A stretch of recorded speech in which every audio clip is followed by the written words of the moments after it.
Green board पर आप सभी का स्वागत है। मेरा नाम है मनदीप। इस वीडियो में करेंगे कक्षा 10वीं का विषय गणित से पाठ 10 जिसका नाम है व्रत। व्रत की होगी ये परिचय वाली वीडियो। परिचय में क्या करते हैं, जो भी प्रश्न होते हैं प्रश्नावलियों के, उन प्रश्नों को हल करने के लिए जो भी विषय होते हैं, फॉर्मूले होते हैं, उनको समझा जाता है हर एक परिचय वाली वीडियो में। जो भी प्रश्नावली आप करते हैं उससे पहले हर एक पाठ की परिचय वाली वीडियो आपको जरूर देखनी चाहिए। जो भी हमारी ये परिचय वाली वीडियो होगी, परिचय के अलावा इस पाठ की जो भी प्रश्नावलियां हैं, देखो परिचय तो हम इस वाली वीडियो में कर लेंगे, प्रश्नावली है इस पाठ की 10.1, 10.2, इनकी अलग अलग वीडियो बनाई गई है और सभी के लिंक आपको नीचे डिस्क्रिप्शन बॉक्स में और पहले कमेंट में दिए गए हैं। इनको देख लेना है, अच्छी तरह से समझ लेना है। तो इस वीडियो में जो भी व्रत हमारा होता है उसके परिचय को शुरू करते हैं अगले पेज से।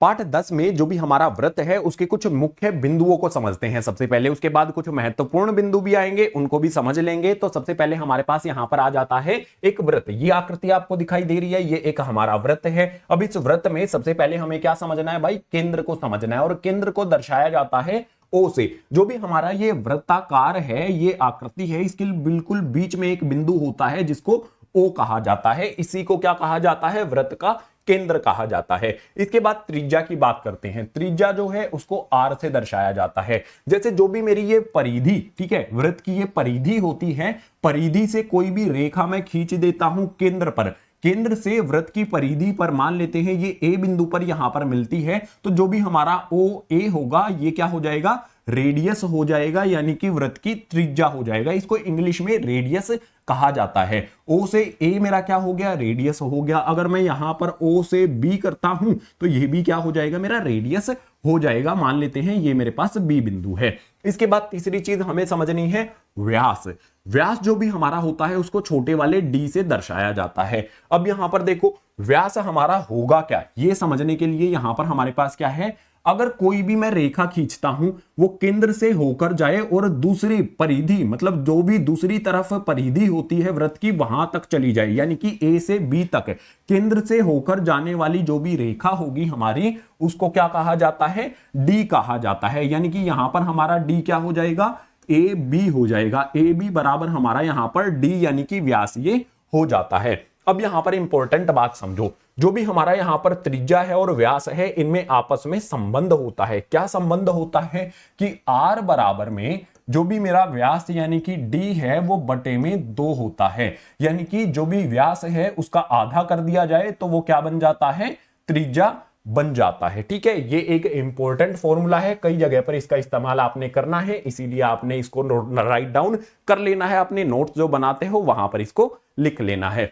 नेक्स्ट बारी आती है भाई जीवा की। जीवा क्या होती है, देखो मान लो कोई ऐसी रेखा मैंने खींच दी है, ठीक है, मान लेते हैं ये मेरे पास यहां पर क्या है, एक पी क्यू रेखा मैंने खींच दी है जो केंद्र से होकर नहीं गई है। ये मैंने यहां पर पी क्यू खींची है। बिल्कुल इसी तरह से यहां पर मान लो मैंने इस तरह से, मेरे पास ये एम बिंदु है, ये मेरे पास एन बिंदु है, ये केंद्र से होकर नहीं गई है, तो ये कौन सी रेखा हो जाएगी हमारी, ये दोनों एम एन और पी क्यू ये हो जाएंगी हमारी यहां पर जो भी जीवा है ये कहा जाएगा, जीवा कहा जाएगा इसको। ठीक है, तो मैं यहां पर जो जीवा है उसको किस तरह से दर्शा रहा हूं, पी क्यू से दर्शा रहा हूं और एम एन से यहां पर दर्शा रहा हूं। और भी हम जीवाएं यहां पर बना सकते हैं, जैसे यहां पर मैं इस तरह से बना देता हूं, ये भी मेरे पास क्या हो जाएगी, बी एन क्या हो जाएगी, मेरे पास जीवा हो जाएगी। बहुत आसान चीज ये हो जाती है। ठीक है, कई सारी जीवाएं आप खुद भी बना सकते हो। अब इससे अगला जो विषय है ना उसको ध्यान से समझ लेना, आपको काफी इंपॉर्टेंट पॉइंट मैं बताने वाला हूं।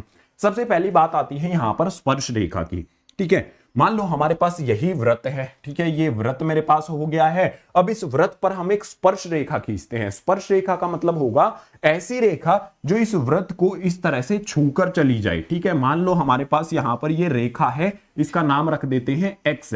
ये व्रत की परिधि को किसी एक बिंदु पर छूकर चली जाए तो उसको क्या कहा जाता है, उसको कहा जाएगा स्पर्श रेखा। यहां पर जो भी आपको एक्स वाली रेखा दिखाई दे रही है ये क्या हो जाएगी, हमारे पास स्पर्श रेखा हो जाएगी। और आप ये बताओ, आप ये सोचो कि जो भी हमारा व्रत होता है, जो भी हमारा व्रत है उसको एक ही बिंदु से सिर्फ एक ही स्पर्श रेखा खींची जा सकती है। ये बात आपको ध्यान रखनी है। अगर मैं मान लो मेरे पास यहां पर एक बिंदु है, ठीक है, मान लो ये मेरे पास एक बिंदु है, तो एक बिंदु से एक ही स्पर्श रेखा खींची जाएगी। यहां पर भी मेरे पास एक बिंदु है तो इससे भी मेरे पास इस तरह से एक ही स्पर्श रेखा खींची जाएगी। वृत्त पर जितने बिंदु होते हैं उतनी ही स्पर्श रेखाएं खींची जा सकती हैं। अगर एक बिंदु है, ध्यान रखना है, एक बिंदु होगा तो एक ही स्पर्श रेखा खींची जा सकती है। अब बात आती है कि कोई भी वृत्त हो उस पर कितने बिंदु होते हैं, तो यहां पर उसका उत्तर होगा अनंत। अनंत बिंदु होते हैं तो अनंत ही स्पर्श रेखाएं किसी भी वृत्त पर खींची जा सकती हैं। आपसे सवाल पूछा जाएगा, बोर्ड एग्जाम में भी यह सवाल कई बार आया है कि एक वृत्त पर कितनी स्पर्श रेखाएं खींची जा सकती हैं। उत्तर क्या हो जाएगा? अनंत स्पर्श रेखाएं। ठीक है, और एक बिंदु से कितनी स्पर्श रेखाएं होती हैं? एक बिंदु से एक ही स्पर्श रेखा खींची जा सकती है। ये हो गया हमारा, हमने क्या समझ लिया है? स्पर्श रेखा के हर एक बिंदु को हमने समझ लिया है। अब हम उससे आगे आ जाएंगे भाई, नोट डाउन करते रहना है जो भी आपको लिखवाया जा रहा है यहां पर उसको। अब यहां पर अगला बिंदु हमारा क्या हो जाएगा? अगला बिंदु हमारा यहां पर हो जाता है छेदक रेखा। भाई स्पर्श रेखा जो होती है ना वो इसको छूकर चली जाती है, लेकिन छेदक रेखा का काम क्या होता है? वो इसको काट कर जाएगी। ऐसे जाएगी रेखा, इसको दो हिस्सों में बांटकर चली जाएगी। एक हिस्सा नीचे की तरफ हो रह जाएगा, एक हिस्सा ऊपर की तरफ रह जाएगा। बस छेदक रेखा का आपने यही समझना है। और एक बात समझ लो, जो भी छेदक रेखा होती है ना, छेदक रेखा क्या होगी? जो भी वृत्त के अंदर बिंदु दिया होगा, जैसे मान लो यहां पर हमारे पास कोई m बिंदु वृत्त के अंदर दिया गया है, तो छेदक रेखा वृत्त के अंदर दिए गए बिंदु से ही होकर गुजरती है। आपको अगर बोल दिया जाए कि वृत्त के बाहर कोई बिंदु है, वहां से छेदक रेखा होगी, बिल्कुल बनाई जा सकती है। ठीक है, यहां पर इस तरह से बनाई जा सकती है। वृत्त के अंदर बिंदु होगा तो भी छेदक रेखा बनाई जा सकती है, वृत्त के बाहर बिंदु होगा तो भी छेदक रेखा बनाई जा सकती है। लेकिन एक महत्वपूर्ण बता देता हूं, महत्वपूर्ण बिंदु आपको बता देता हूं, जो भी हमारी स्पर्श रेखा होती है। मान लो आपको यह बोल दिया जाए कि अंदर हमारे पास वृत्त की m बिंदु है, m बिंदु से होती हुई हमें एक स्पर्श रेखा खींचनी है, तो संभव नहीं है, नहीं खींची जा सकती है, क्योंकि स्पर्श रेखा का काम क्या होता है? छूकर चले जाना। अगर हम इसको इस तरह से बनाएंगे तो ये क्या हो जाएगी? हमारे पास एक छेदक रेखा हो जाएगी। वृत्त के अंदर कोई भी बिंदु दिया गया हो, उसको उस बिंदु से होकर जाने वाली जो भी रेखा होगी उसको छेदक रेखा कहा जाएगा। ठीक है, ये हमारे वृत्त से संबंधित हमने कुछ महत्वपूर्ण बिंदु समझ लिए हैं। अब यहां पर हमारे सामने इस वृत्त वाले पाठ में दो प्रमेय आती हैं, दो थ्योरम आती हैं, दोनों करा देता हूं। दोनों बहुत इंपॉर्टेंट हैं, बोर्ड एग्जाम में पूछी जाती हैं, और इन दोनों थ्योरम से ही हर एक क्वेश्चन को सोल्व किया जाएगा। हर एक क्वेश्चन में ये इस्तेमाल होंगी, तो अच्छी तरह से इनको आपने समझना है। दोनों थ्योरम को करने के लिए चलते हैं अगले पेज पर। परिचय में आगे बढ़ने से पहले आप हमेशा मेरे से सवाल करते हो कि कौन सी बढ़िया किताबें हैं जो परीक्षाओं की तैयारी अच्छे से करवा देती हैं। तो भैया हिंदी माध्यम के लिए आपके बढ़िया किताबें कौन सी हैं? शिवदास की ये किताबें हैं। इसमें पिछले 10 साल के जो प्रश्न पत्र हैं उनका हल दिया गया है। अगर पिछले 10 साल के प्रश्न पत्रों को हल कर लेते हैं तो काफी अच्छी तैयारी हो जाती है बोर्ड परीक्षाओं की। ये गणित के लिए भी उपलब्ध है, विज्ञान के लिए भी उपलब्ध है, सामाजिक विज्ञान है उसके लिए भी उपलब्ध है। हिंदी माध्यम वाले विद्यार्थियों के लिए ये बेस्ट है। और इन किताबों के साथ साथ आपको यहां पर क्या मिल जाता है? एक आंसर शीट भी आपको इस तरह से मिल जाती है। इसमें आप भर के पहले से प्रैक्टिस कर सकते हो आपकी बोर्ड परीक्षाओं की। अगर इन किताबों को खरीदना है तो लिंक आपको नीचे डिस्क्रिप्शन बॉक्स में दिया गया है, वहां से आप इनको खरीद सकते हैं। इनसे प्रैक्टिस करो और बोर्ड एग्जाम में जो भी आपका स्कोर है उसमें ज्यादा से ज्यादा नंबर आप ला सकते हो। तो जरूर इनको खरीद लेना है और पिछले 10 साल के जो भी प्रश्न पत्र दिए गए हैं उनको हल करके एग्जाम की तैयारी को एकदम 100% तक लेकर जाना है। तो अब बढ़ते हैं, अब जो भी हमारी प्रमेय होगी इस पाठ में, हमारा अगला विषय होगा प्रमेय 10.1। उसके लिए अगले पेज पर अब प्रमेय 10.1 को समझते हैं। जो भी प्रमेय 10.1 है, हर एक प्रश्न को हल करने के लिए इसका इस्तेमाल किया जाएगा और परीक्षाओं में भी 5 नंबर का सवाल इससे कई बार बना है। अच्छी तरह से इसको समझना। इसमें दिया गया है वृत्त की स्पर्श रेखा संपर्क बिंदु से होकर जाने वाली त्रिज्या पर लंबवत होती है। जो भी हमारी स्पर्श रेखा होती है, देखो यहां पर हमने क्या कर लिया है? एक वृत्त का निर्माण कर लिया है, इसका O केंद्र हमने बना लिया है। ए हमारे पास, ए से बी हमारे पास एक स्पर्श रेखा है जो इस वृत्त को P बिंदु पर टच करती है, स्पर्श करती है, छूती है। O से P हमने यहां पर एक त्रिज्या बना दी है और O से Q हमने एक और रेखा यहां पर बना दी है और ये वाला बिंदु हमने यहां पर M ले लिया है। अब हमें ये जो बोलता है, ये क्या कहता है कि वृत्त की स्पर्श रेखा, जो भी हमारी ये स्पर्श रेखा है संपर्क बिंदु से, संपर्क बिंदु क्या होता है? जहां पर भी त्रिज्या और स्पर्श रेखा मिलती है उसको संपर्क बिंदु कहा जाता है। यानी कि P हमारा क्या हो जाएगा? संपर्क बिंदु हो जाएगा। तो जो भी वृत्त की स्पर्श रेखा होती है, संपर्क बिंदु से होकर जाने वाली त्रिज्या, संपर्क बिंदु पर जो भी त्रिज्या आएगी उस पर लंबवत होती है। लंबवत का मतलब क्या होगा? 90 डिग्री का कोण बनेगा। ठीक है, हमें सिद्ध करना है कि OP और यहां पर हमारे पास जो भी AB स्पर्श रेखा है ये लंबवत है, यानी कि इनके बीच में 90 डिग्री का कोण बनता है। बस इतना सा हमें सिद्ध करना है और ध्यान से समझना हर एक बिंदु को। सबसे पहले हमें दिया क्या गया है इस चीज को लिखते हैं।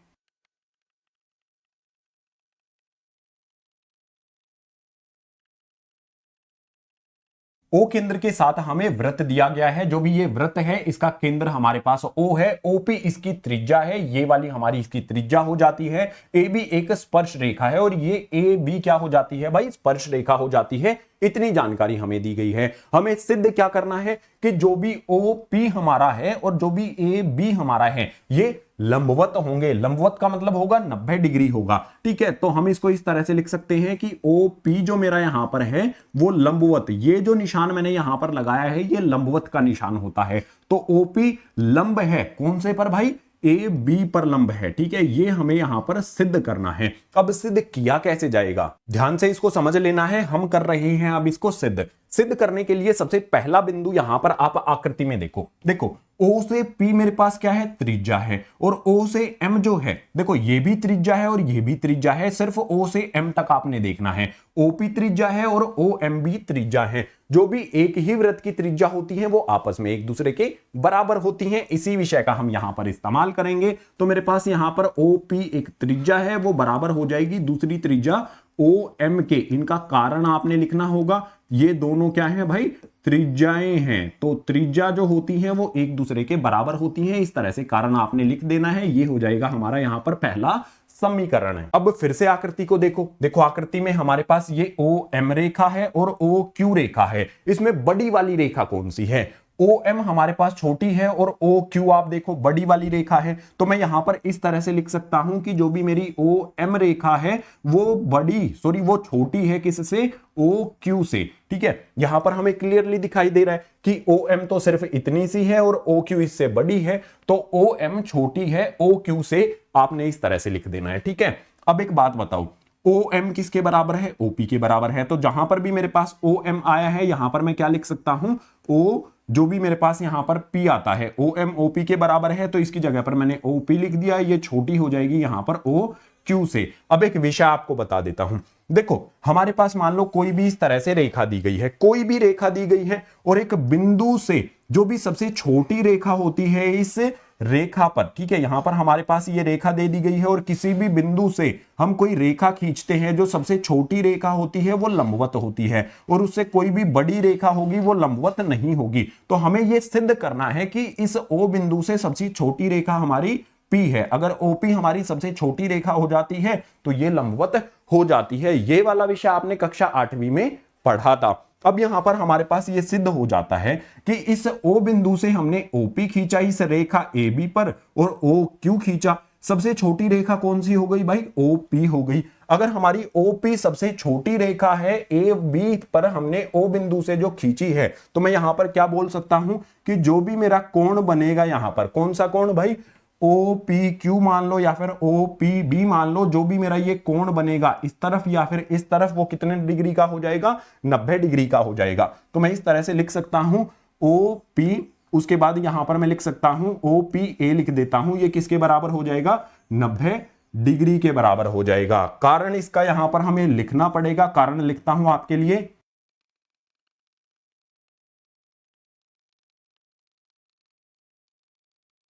कारण हो जाएगा किसी भी बिंदु से रेखा पर खींची गई सबसे छोटी रेखा लंब होती है। ठीक है, मैंने बताया ना, मान लो हमारे पास ये एक रेखा है और इस बिंदु से सबसे छोटी वाली जो रेखा होगी जो इसको मिलेगी वो क्या हो जाएगी? लंब हो जाएगी। ये कारण हमने इस बिंदु के लिए लिख दिया है। हमें क्या सिद्ध करना था कि OP लंब है AB पर। अगर OPA हमारे पास, जो भी ये कोण हमारे पास है OPA, ये कितना आ गया? 90 डिग्री का आ गया। तो मैं इस तरह से लिख सकता हूं कि जो भी मेरे पास यहां पर OP है वो लंब हो जाएगा कौन सी वाली रेखा पर?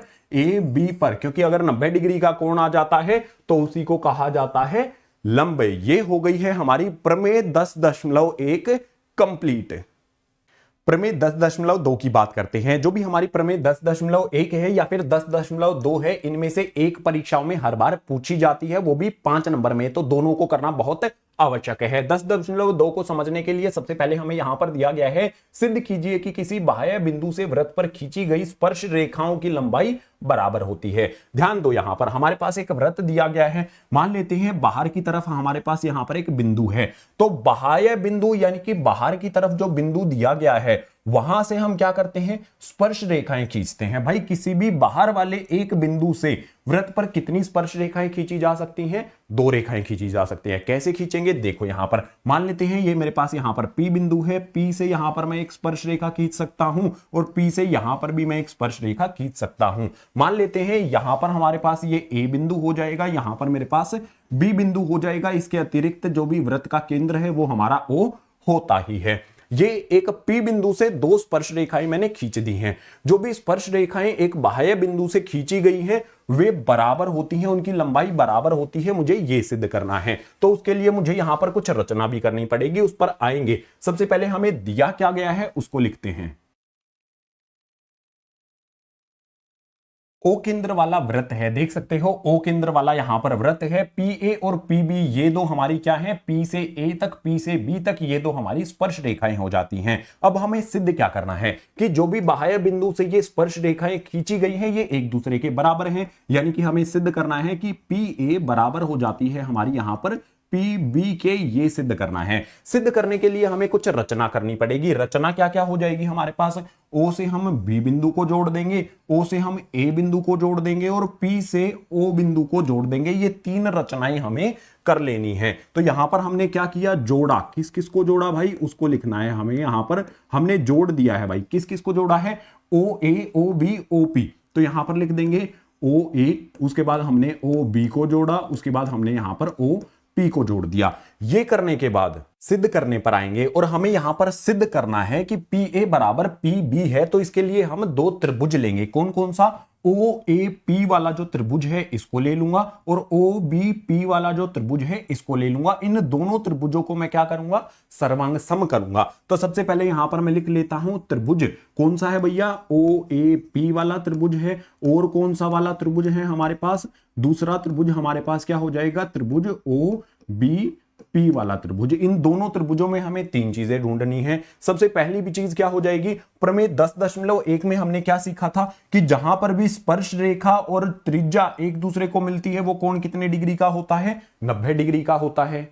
बिल्कुल इसी प्रकार से जो हमारी ये वाली स्पर्श रेखा है यहां पर भी तो त्रिज्या से मिलती है, तो ये वाला कोण भी कितने डिग्री का हो जाएगा, 90 डिग्री का हो जाएगा। ये भी 90 डिग्री का, ये भी 90 डिग्री का। मैं इसको क्या बोल सकता हूं, ओ बी पी और ओ ए पी, ये दोनों कोण कितने हैं, 90-90 डिग्री के हैं, तो एक दूसरे के बराबर हो जाएंगे। तो पहला कारण हमें यहां पर क्या मिलेगा, कोण मेरे पास यहां पर है ओ ए पी बराबर हो जाएगा कोण मेरे पास ओ बी पी के।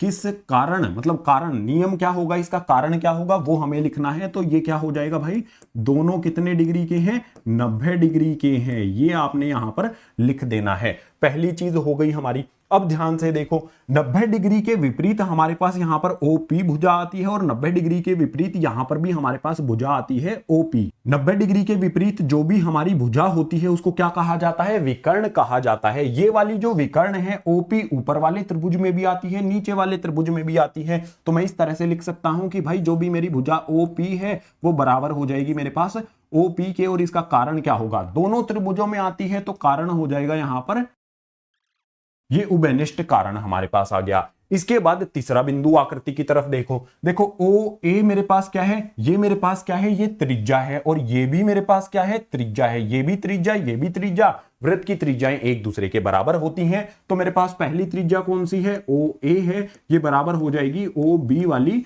त्रिज्या के। कारण क्या हो जाएगा, त्रिज्या ही कारण में यहां पर हमें लिख देना है। ये त्रिज्या होती है जो एक दूसरे के बराबर हैं। हमें इन दोनों त्रिभुजों से संबंधित 3 बिंदु मिल जाते हैं। तो मैं यहां पर ये लिख सकता हूं कि त्रिभुज जो भी मेरे पास है ओ ए पी वाला, वो ओ ए पी, ठीक है, ओ ए पी वाला ये क्या हो जाता है, सर्वंगसम हो जाता है त्रिभुज कौन से, ओ ए नहीं, यहां पर बी आएगा, ओ बी पी के, ठीक है, ये वाला आ जाएगा हमारे पास ओ बी P के ये सर्वंगसम हो जाता है। कौन से नियम से हुआ है ये लिखना महत्वपूर्ण है। तो सबसे पहले देखो हमारे पास 90 डिग्री का कोण मिला, इंग्लिश में उसको राइट एंगल कहा जाता है, यानी कि यहां पर क्या आ जाएगा हमारे पास R आ जाएगा। उसके बाद हमें विकर्ण मिला, इंग्लिश में उसको कहा जाता है हाइपोटेनियस, यानी कि H यहां पर आ जाएगा। उसके बाद हमें एक भुजा मिलती है जिसको कहा जाता है साइड। तो RHS सर्वंगसम नियम का यहां पर हमने इस्तेमाल करके जो भी हमारे ये त्रिभुज थे इनको सर्वंगसम कर दिया। ठीक है, जिस नियम का इस्तेमाल किया गया है यही नियम आपने लिखना है, गलती से भी ये मत लिख देना साइड एंगल साइड नियम का हमने इस्तेमाल किया है।